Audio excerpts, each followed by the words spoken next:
Israel ने पाकिस्तान पर अभी अचानक बड़ा हमला करने का मतलब इरादा किया था। हाँ, इसराइल ने पाकिस्तान पर, इसराइल की काफ़ी सारी जी फौज हैगी वो इंडिया लै चुकी। हाँ, इंडिया लै चुकी, लद्दाख भी पहुँच चुकी और ये पाकिस्तान वाले पासे कन्नी भी सोचने। हाँ, ये जोड़े मामलात हैं इन्होंने बड़े अजीबो गरीब हैं, बड़े अजीबो गरीब हैं।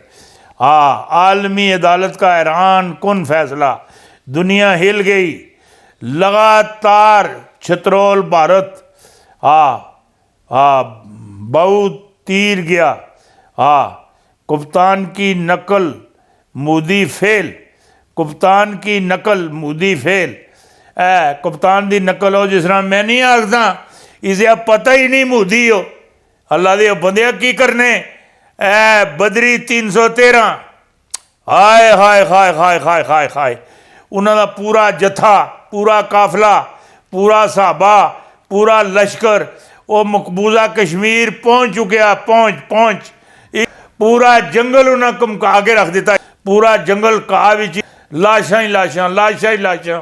हर जानवर की अज ईद है, ईद है, ईद है। हर जानवर की ईद है। हाँ, हर जानवर की ईद है, ईद। खा पी रहे हैं, बड़ी मौज कर रहे हैं। बदरी 313 और तालिबान पता ही क्या आखते हैं, ये तो पहले ही मेरी गल सुनी कि नहीं, ये तां ही तो नवाज शरीफ ने लोड़ना है ना। मेरी कण नंगी हुई थी, मेरा पापा आवे, बड़ा भाईजान आवे, मेहरबान आवे, जड़ा बगैर पुछो मंगो असी जाति उमरा जा बढ़ते से, कोई पूछ भाल नहीं है। वही माहौल फिर दोबारा लभे, वो तो नहीं लभना। हुण मोदी मोदी के जोड़े चेले बल के नहीं। हाँ, अमित शाह हो गया, राजनाथ हो गया है, उस तो बाद जेज गंडवानी हो गया। ये जोड़े तालिबान ही ये इन्हों की एक ही गल ही है, एक ही गल है, सीधा सीधा फैसला कर दें। सिर जड़ा है कला कम करा तुन। हाँ, फरियाद ना सुना तुन। हाँ, फरियाद ना सुना तुन, फरियाद सुननी नहीं। सिर कला कम करा तुन, फरियाद ना सुना तुन है। नसण भी ना देना, नसण भी नहीं देना। हाँ, ये खुंडे टोके नाल सिर लाना, ये टोके नाल सिर लाना है, ये तेज नाल नहीं।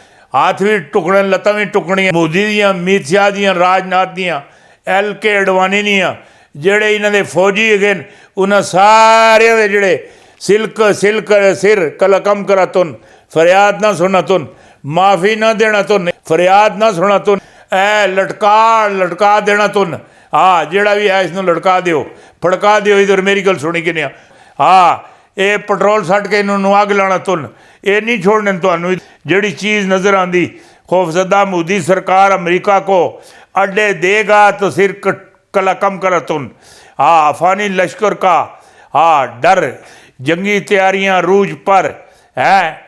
अगे जिसले वो 313 बदरी नू या तालिबान नू तकने, पाकिस्तान डट गया, साफ इनकार, कोई एडा उड्डा नहीं। चिड़ी बहने की इजाजत नहीं। अमेरिका या चिड़ी बह के आवे वो भी नहीं बह सकती। इंडिया टूटने लगा। हाँ, इंडिया टूटने लगा। सिखों की अलहदगी का ऐलान, रेफरेंडम पहले 31 अक्तूबर नू होगा।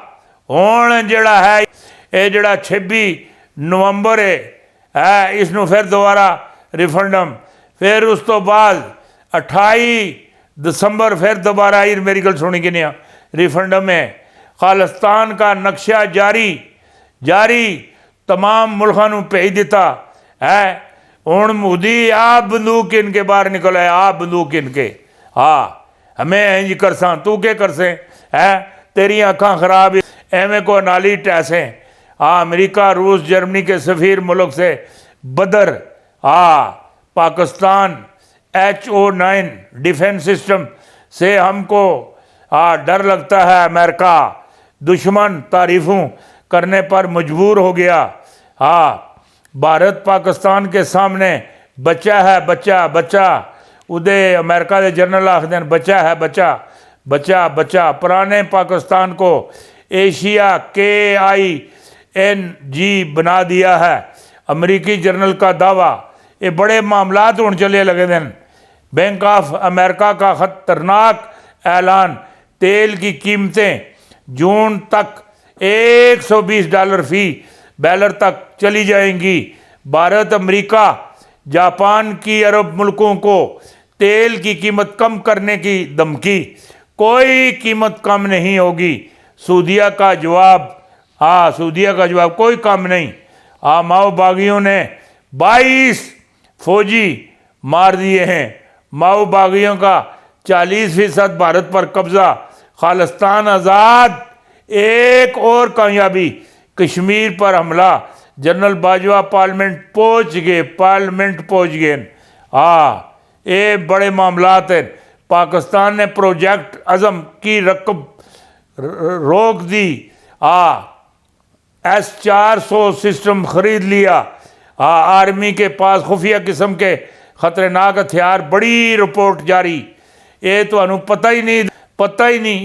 तुसी सोचते असां लै लैन, तुसां कोलों असां पहले लै लैन।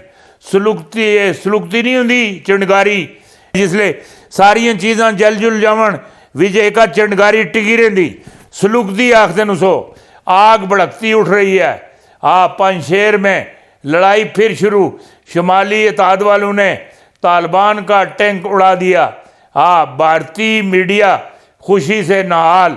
चाइना ने भारत को अफगानिस्तान पर भी दबोच लिया। ये अइयां तुसी पुत्र लगने हो। ये जड़ा चाइना है, ये तालिबाना नू अपना छोटा भरा समझदा। छोटा भरा, बहुत आला भरा। भारतीय फौज का मकबूजा कश्मीर में लड़ने से इनकार। बद्री 313, डिंज गड़िंजा मामलात, हलचल, हर चीज़ उड़ा के रख दी थी बद्री 313। सुन, तुसी के सोचने पे हो? तुर्की ने दुनिया का पहला सोलर ट्रैक्टर तैयार कर लिया। तैयब उर्दगान ने ट्रैक्टर चलाकर खुद इफ्तिताह किया। ये तस्वीर भी तुहानू नाल भेजदा। मेरे को आ गई, तुसी भी लै लो इधर। मेरे भारतीय आर्मी चीफ इसराइल पहुँच गए। भारतीय इसराइल एयरफोर्स को कश्मीर और लद्दाख में लाया जा रहा है और ज़बह कराने वास्ते। भारत अफगानिस्तान बनता जा रहा है। अमरीकी कांग्रेस तहलका खेज रिपोर्ट। चाइना भारत से लद्दाख ऊपर चल प्रदेश छीना जा रहा है। जंग के ज़रिए अमेरिका का भारत को पैगाम अड्डे देने का मुतालबा तय करो। चाइना तुम पर जंग छेड़ने जा रहा है। अमेरिका कश्मीर लद्दाख में फौजी अड्डे और जंग चाहता है। न बचा, कोडी करके आ। तू आन भी नहीं नगे। एक चीज़ मेरी नज़र च है, शाह नेमत वलीउल्लाह। वाह, माशा अल्लाह, बड़ी अजीम हस्ती। उन्हें आख्या है जड़ा है अटकदा दरिया, ये 3 दफ़ा कफार दे खून नाल ये बिबरसी उत्ते आसी और लाल होसी। ये खून बड़ा उत्ते चढ़ जासी। इस गल्ला नाल मैनू लगता है, ये मेरी गल सुनी कि नहीं, कफारे मक्का इत्थे ही जमा हो सन। जड़ी गल आखदा, कतर का पाकिस्तान को $500 मिलियन का शानदार तोहफा। डॉलर रुपया सस्ता। पाकिस्तान की बड़ी मुश्किल हल हो गई, बहुत बड़ी मुश्किल हल हो गई। पाकिस्तान ये जड़े मामलात हैं ये मैनू भी लगने ने और तुसानू भी लगने चाहिए। और जड़ी गल आखना पिया, आज बेरोज़ मंगल रूस ने भारत पर लंका ढा दी। अफगानिस्तान इशू पर धमाका खेज बयान जारी। पाकिस्तानी मौक़िफ़ की जीत और मोदी सरकार भारतीय मीडिया पर गुस्से से लाल पीले हो गए। मेरी गल सुनी कि नहीं, लाल पीले हो गए। अल्लाह ही जाने कौन बशर है।